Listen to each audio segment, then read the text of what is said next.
কাকা আমার বিয়া করে তোর বিয়া করায় দে, তুই তো বাইরের কামে কিছু করস না, প্রথম ঘরের কামটা কর, তুই ঘরের কাম করতে রস তে তোর বিয়া করায় দে। ঘরে কি কি কাম করতাম?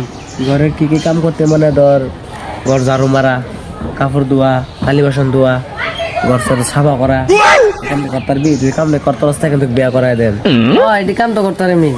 সব কাম তো করতে পারবি বুঝলাম, বর্তমান ধর ঠান্ডা চলতেছে, ঠান্ডা তুই সপ্তাহে কয়দিন গোসল করস?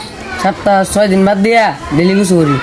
সপ্তাহে 6 দিন যা বাদ দিয়ে আছে, 6 দিনও বাদ দিন যেত না, যদি সপ্তাহে গোসল করতে রস তে তোর বিয়া করায় দেন। গোসল করতাম গোসল করতারাম বললে কইলে হতো না, চল আমার লগে গোসল করবি আ। কাকা খারাও ঘুমাইছি। হ্যালো জানো আমরা বিয়ার লেগে রাজি হয়েছে, কিন্তু একটা অপশন দিছে কাকা। অপশন রয়েছে এটা হয়েছে সপ্তাহে 7 দিন গোসল করবার লেগে, গোসল করতাম না, বিয়া করতাম না, হাতে মেকআপ।